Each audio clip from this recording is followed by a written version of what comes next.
way. That's because you are. There's a leg in the way, and you can't get through it. You cannot phase I know, but there was a few inches of room, so I was trying to. That's what she said.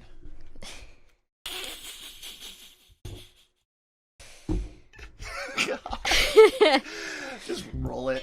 Good morning, everyone. Welcome to the Daily Cup of Genre, the show where we get to talk about everything in news and entertainment media, brought to you by the great people over at Grow Generation, where the pros do go to grow.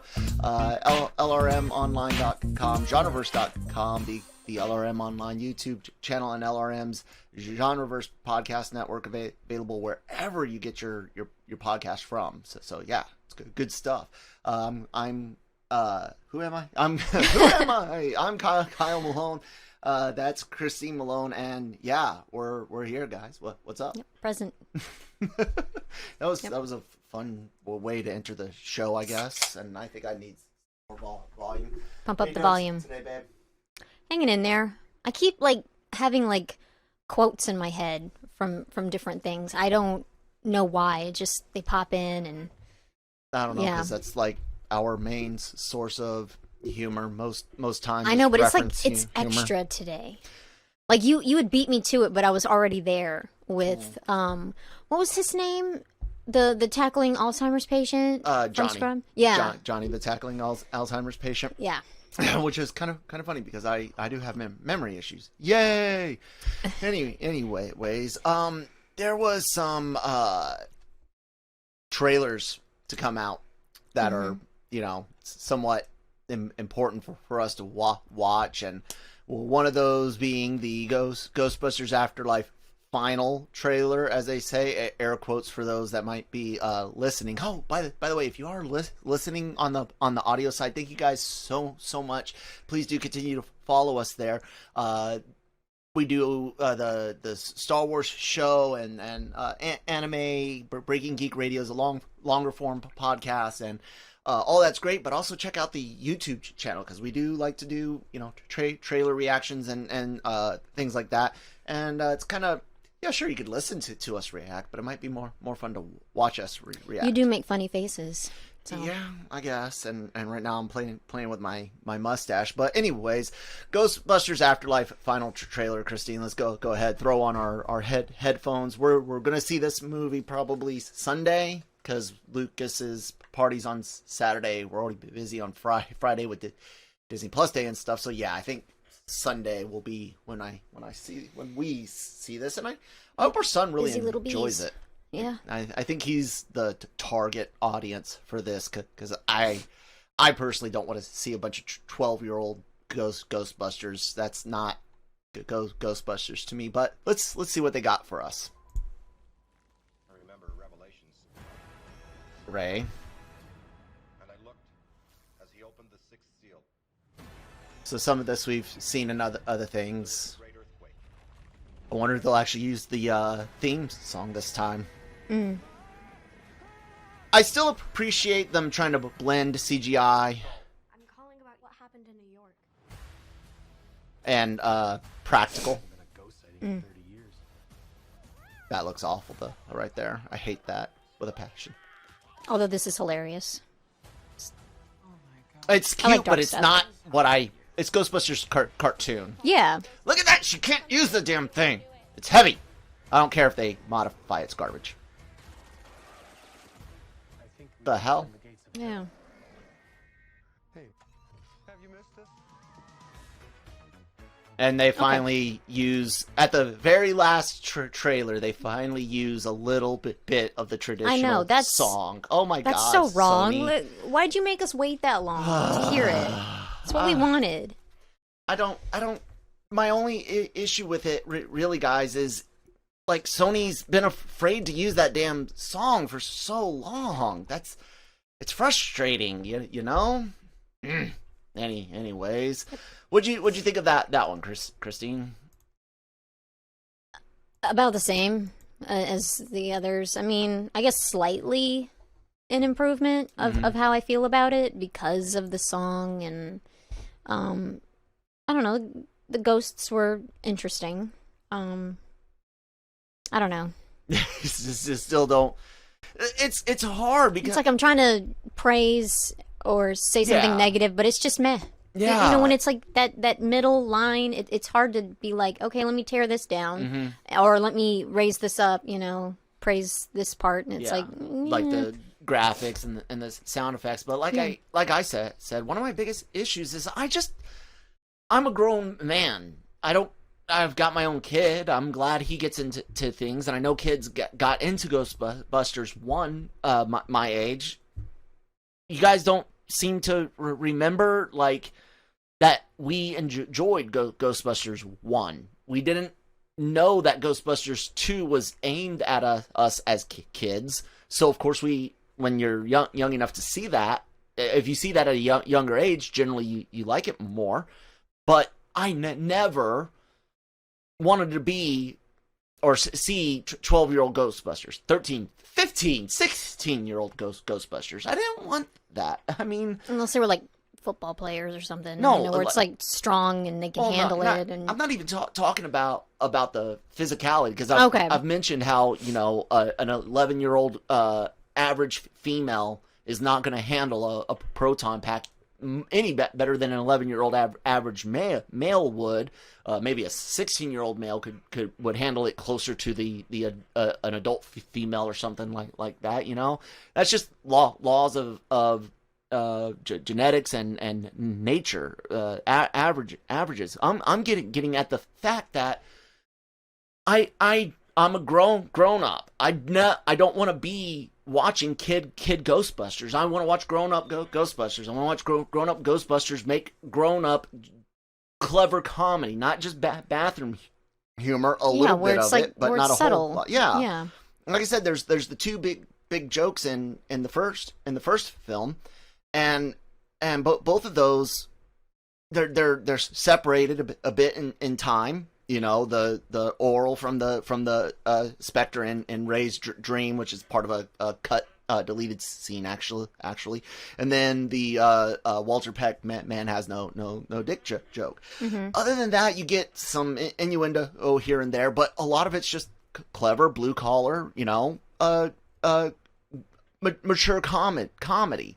Yeah. You know, tell them about the Twinkie. That is so funny. What you see, and it's not even because it's the whole setup. It's the ridiculousness of the fact that Egon can calculate the psychokinetic energy and then give you a quantifiable size of a Twinkie.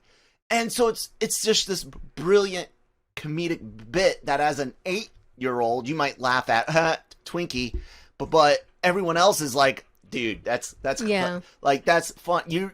I'm into spores, molds, and fungus. That's another great funny comedy line. Here's this, you know, attractive 80s hip, you know, badass attitude having Janine, hitting on the geeky guy who's probably not had a lot of interaction in the past, and then it's just I'm into spores, mold. Prince is dead. Like, it's so deadpan and funny, and you didn't need any extreme, you know, grossness. But yeah, it set the character, and then it also made you laugh. But you can't do that same thing with 12-year-olds. That's why they got the mini puffs and stuff. I don't know. Puffin stuff. I'm sorry. Oh, God, my head. HR. Yeah. Stuff. I hope it's going to be good enough that Lucas really likes it. I hope the parts that are for us are enough to keep me engaged. I like Paul Rudd, but I would have preferred Paul Rudd and like maybe two, you know, 40, 50 year olds, you know, mid-aged college dudes, and then some college kids. That would have been my pitch to have a blended team, and then you could even see in the future where the Paul Rudd and other college professor characters kind of trail off, and then you get two more younger 20-somethings in, and then you could follow that group a bit more. That would have been my transition, you know. But to just hand it off to a couple of 12-year-olds and then a couple of 16-year-olds, it's just, and especially I guess Podcast and Lucky. We'll have to wait and see. I don't know. There's been weird The names. nicknames. Yeah, Yeah, the names is what I'm getting at. People, sorry. Yeah, because I mean, I don't know how kids are today Mm-hmm. with nicknaming and stuff like that. I remember how they were when I was a kid, and they weren't very clever. My dad's nickname when he was in high school was Mother Tucker. Oh yeah, It was funny, yeah. so it's like, clever. And then it's like, when they hear my maiden name, it's like, yeah, y'all, hilarious. Okay. Can we move on? Everyone says that. And so, yeah, it's just, Yeah. but it's just what they have, I know it's what they have today, what they're used to, but I don't know why they have the nicknames. I guess we'll have to wait and see. But yeah, they don't seem very clever. They don't seem very interesting. Yeah. I say that as a person that's actively podcasting right now. Guys, look.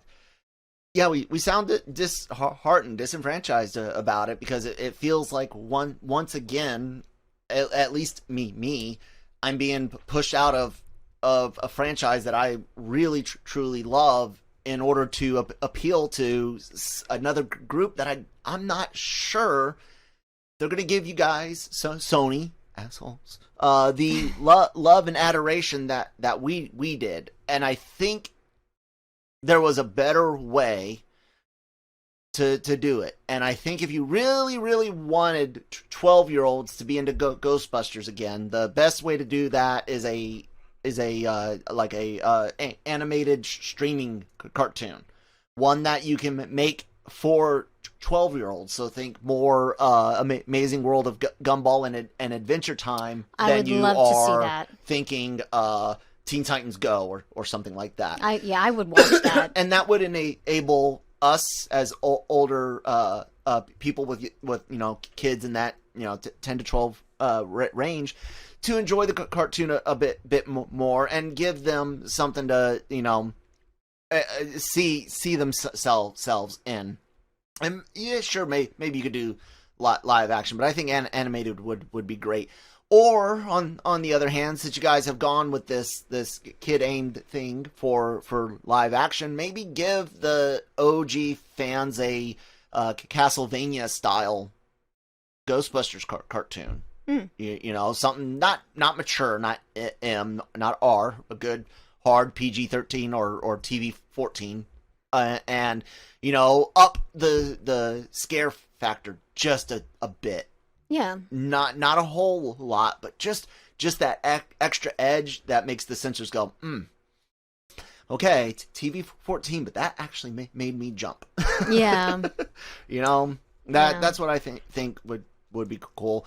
Regardless, I hope our son likes it and that I can get some enjoyment out of it that way. I don't know if this is.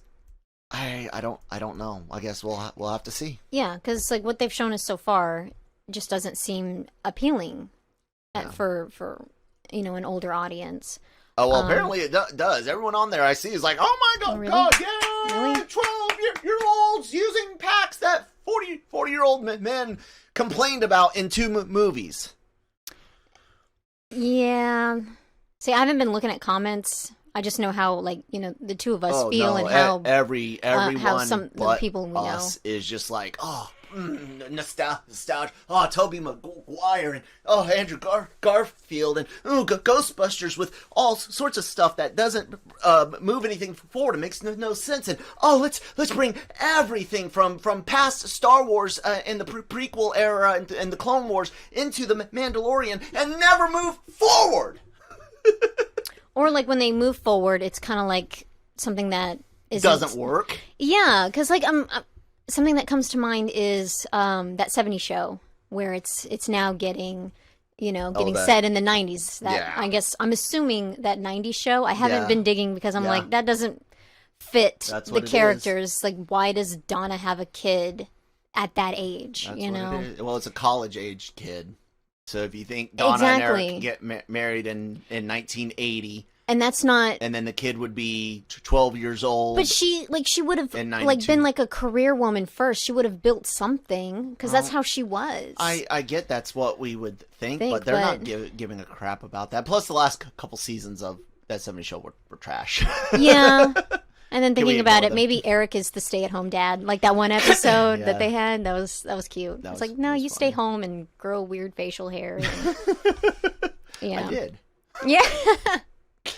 Anyways, I guess we could go ahead and carry on over to our other story. I know I left the internet browser up for a bit, Yes, but you did.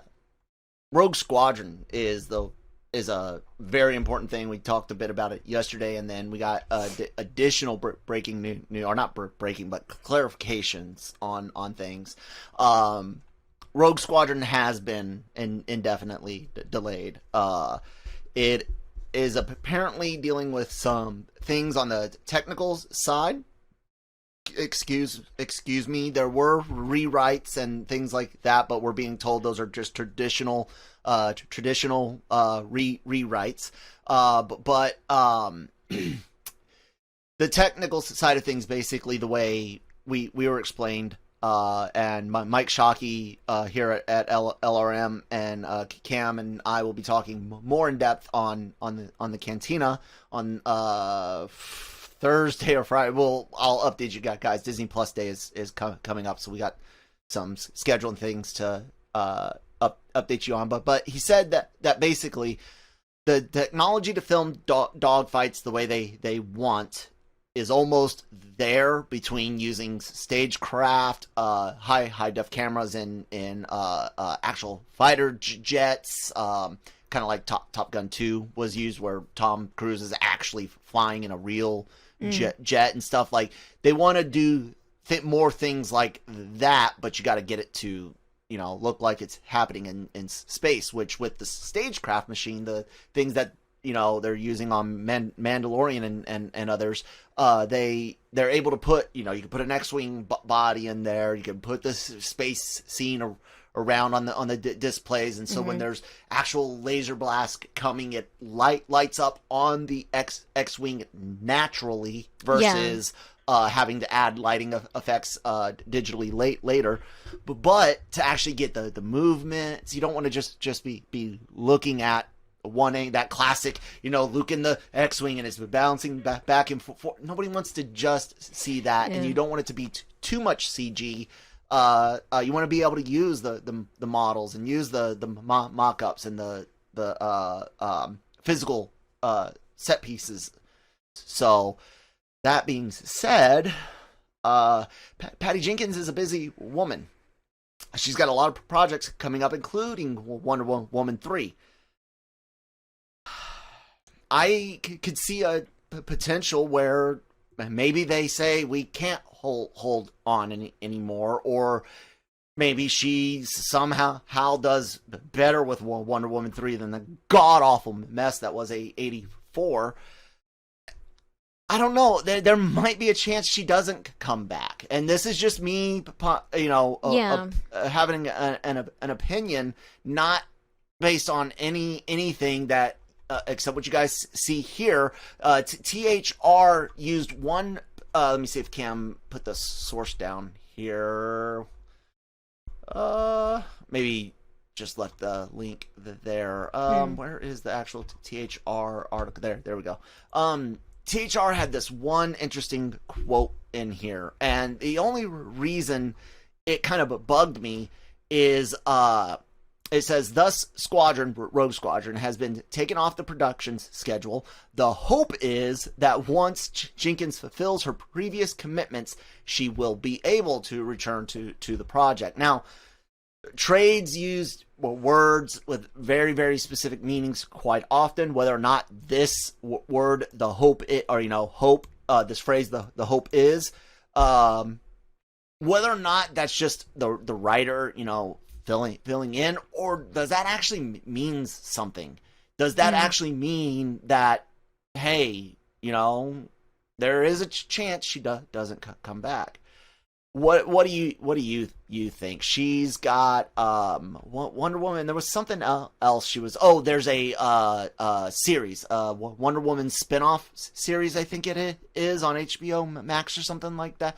She's getting another. She's getting a series and the movie and Cleopatra as well. Directing Cleopatra. So I don't know, Christine. What do you think? Do you think Jenkins makes it back in time to film Rogue Squadron? It doesn't look like it.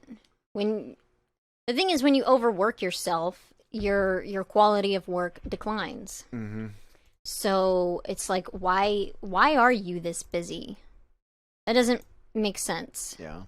So, like, for me, it's like, even if she came back, I wonder if Rogue Squadron would suffer for it. Yeah. Because, people, they burn out, or it's like, maybe not just burnout, but like a little bit of, fatigue, and, we're not going to get anything of quality from that. So, I look, I pointed this out. She's got 3 big movies, a few TV shows, including some episodes that people apparently really liked. But Monster, the Warros or whatever, the female serial killer. right, yeah. She did that movie. Mm-hmm. Big acclaim for that. And then Wonder Woman 1, which by her own words, this is not me putting words in her mouth. She said the studio had a lot more control, story, direction, production, lighting, all of that is apparently in that word of control. However you want to, look at it. She goes, the studio, including, she mentions Snyder's, I don't know if it was Deborah and Zach or just one or the other, mentioned them having more control on the first film, and then said that she had, a lot of control on 84, said that was her choices. They let her have 2 very long openings. They let her make choices, and like, she owns that one by her own words. Yeah. Once they said that, or once she said that, I started freaking out, because holy crap, guys! Like, it was a god awful movie. It was poorly edited, poorly. The sound design was awful, especially in the end. The CGI is bad. The pacing is bad. Oh my God! I mean, not even Chris Pine, who in my mind carries the first movie, not even him could save this one. How can you save it when you've been directed to act like a goon, a little, some kind of goob, and then you've like carrying around a fanny pack, and it just, the look of him, the way he acted, it was just like, yeah, this is not your best work, and I'm so sorry they did that to you.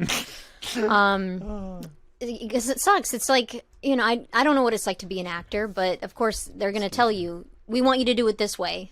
And Yeah. you're just like, damn, okay, I guess so. I guess the last, or one other thing I should say on those rewrites, because look, rewrites do happen. They said that they had a first draft of the script done, and that they had been working on story and elements for like 6 months, and this was months ago.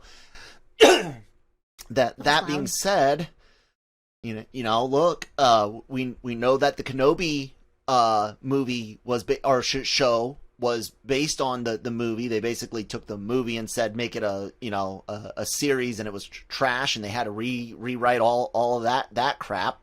And I mean, look, rewrites are rewrites. They happen all the time. Sometimes they're little, sometimes they're massive. Regardless, I will say that it is a good thing that if they felt like there's issues, delaying it is better than rushing it. True, very true.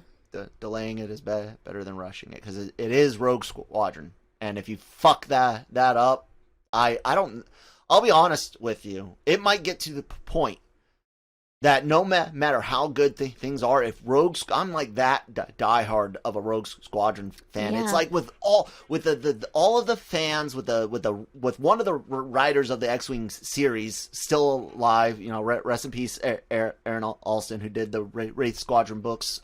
Mike did the Rogue Squadron books in the X-Wing series. Mike Stackpole, that is.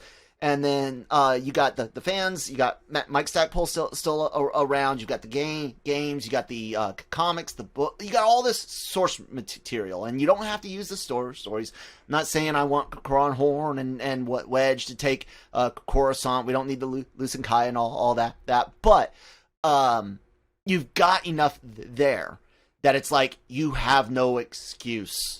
Yeah, just like you what mess we it were up. talking about yesterday with the book that you had pulled out.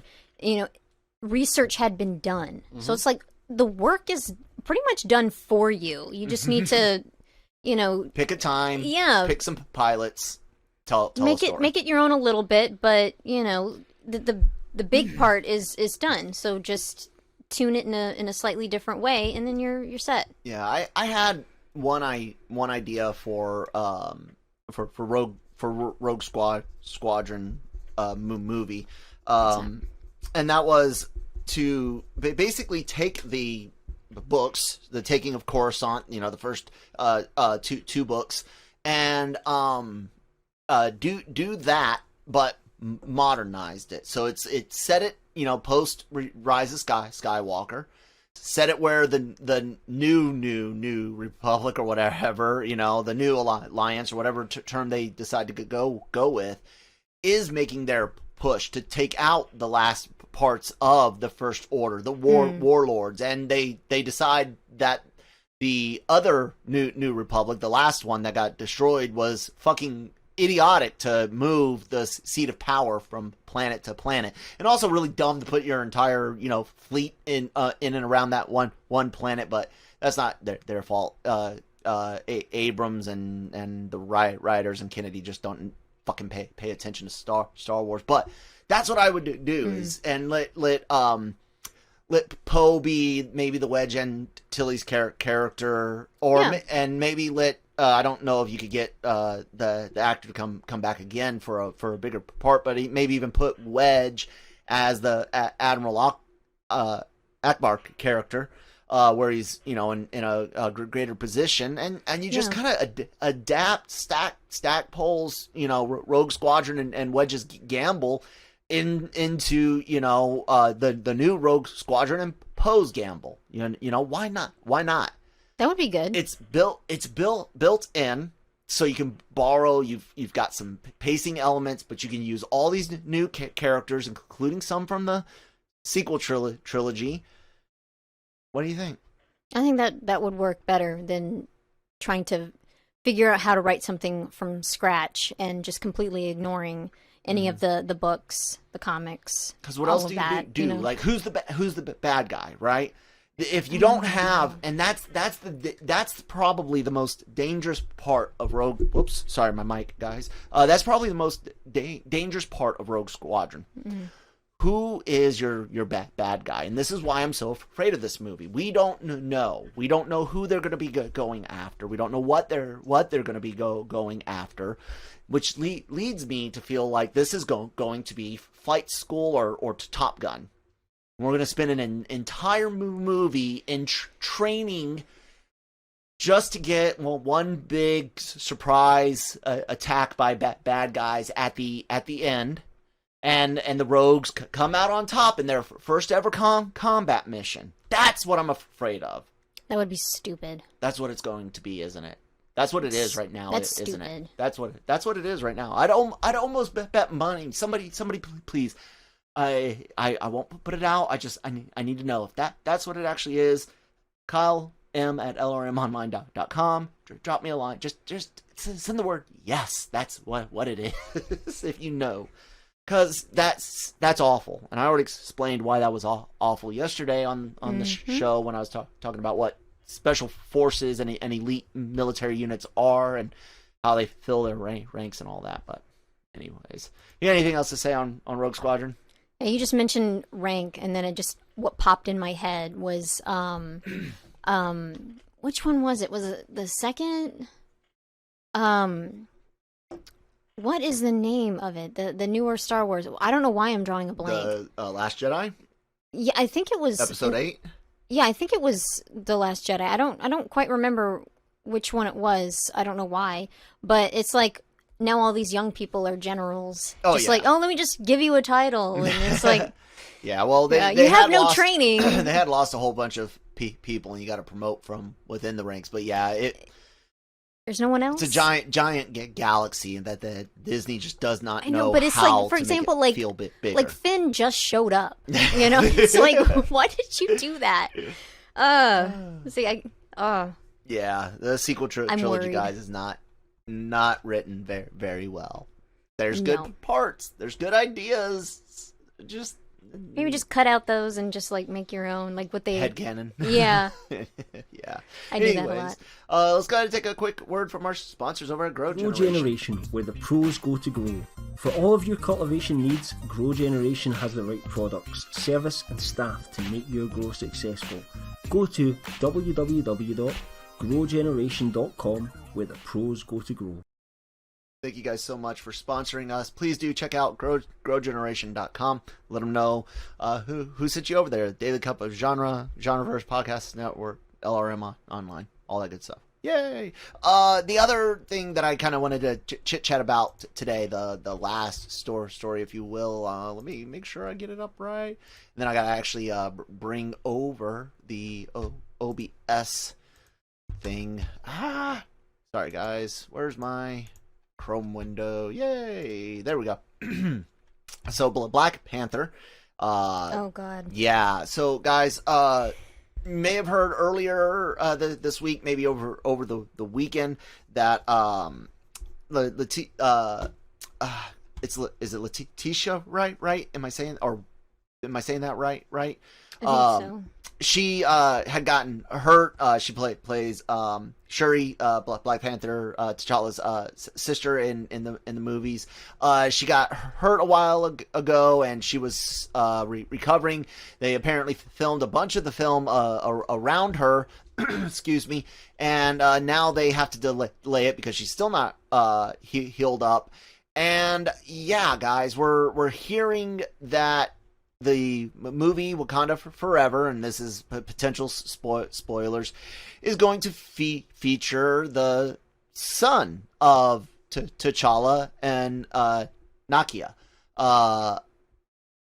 What do you think about that idea? I think it's horrible. Why? It's absolutely horrible because, considering how old this child will be, he's too young. Mm-hmm. So why are we doing this? They should have made this movie toward Shuri's strengths instead of like, okay, now go fight bad guys physically. You know, she's incredibly intelligent, and she could be like controlling like an army of a few, like have like her own little group that she sends out. Mm-hmm. Robot Panthers. Yeah, or actual men, and Yeah. they can physically train, but she's got such a a strong amount of intelligence, but she's not built for battle. So keep her as like the Tony Stark, but not out. Yeah. And I hate to compare her to Tony Stark. I know that sucks because it's like, Well, that's the everyone, other tech genius yeah, for exactly. the MCU. She's built so many different cool weapons. She's Systems, ahead control of stuff. a few Yeah. smart people from the Avengers. Mm-hmm. So it's like to me that's how they should have worked around this, where eventually someone, if they wanted to bring in a child, fine, and the Black Panther, he would take it, but in the meantime, like have like, I don't know, a cousin Yeah. or someone just hold the position. Mm-hmm. And he's out there, he's got a few people or she, Yeah. and then have them go out and fight while she's in control back home, Mm-hmm. and ordering them around, and she can see from like, you know, security cameras from other places, and she can guide them and all of that. And all that, Yeah. Where she could still be the focus, but Play it on to what makes Shuri Shuri. Because exactly. look, Ms. Wright did a fine job playing Shuri. I liked her character a lot in the Black Panther movie. She's got good comedic timing. Some of the Yes. lines don't hit. Though what are those? I thought was cheesy. It didn't quite. I thought it was know if kind it of was cute. meant to be cheesy or if they were trying to use it legitimately. Either way, it didn't hit for me. But most of I it liked it. is fine. The one thing I noticed though in both in Infinity War and Black Panther, she's not much of a physical actress. She just wasn't. I didn't buy her defending Vision. I didn't buy her defeating people in Endgame even. And I know she only had, you know, small scenes in that one.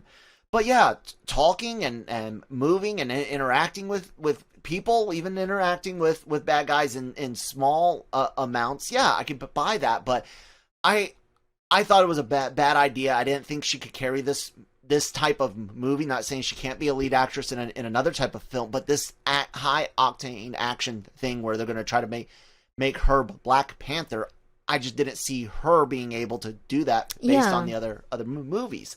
And then it looks like she couldn't. I'm not knocking, or it's not Exactly. being crass. I'm Even just saying Bruce Banner couldn't when the Hulk didn't want to come out. Well, he had to use. No. I'm saying the actress got hurt making this. Well, I know movie, that, but I'm meaning just she saying, couldn't like, do as it. far as like the character, where you're looking at it, because like, I mean, yeah, she did help out with Endgame.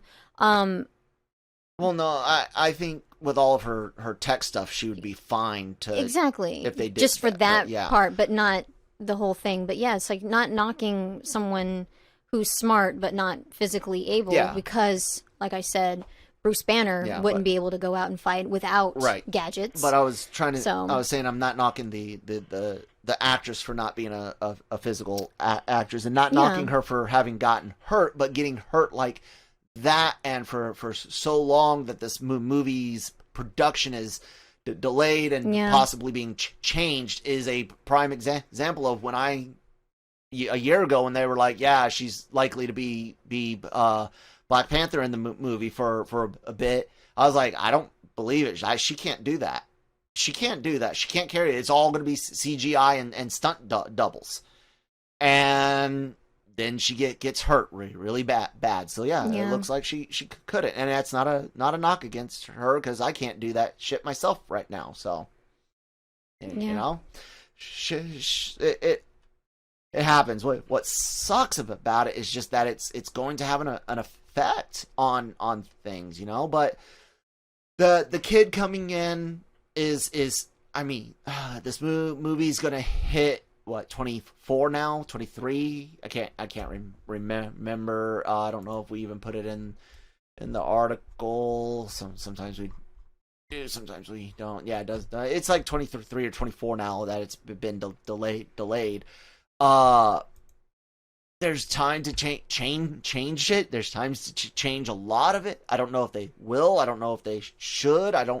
We don't know a lot about this movie, but the kid coming in, it could be in that if he was born before the snap, reaching 12-ish, 13-ish, maybe they could play with the heart-shaped herb things, speeds up growth. I don't know.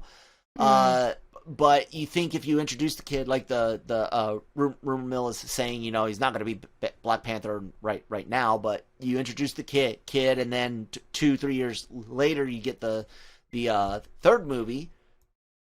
Then he's, you know, 17, 18 years old. Yeah, absolutely. Put on the suit and go. But I liked the idea of this movie being about the legacy of Black Panther, the legacy of T'Challa.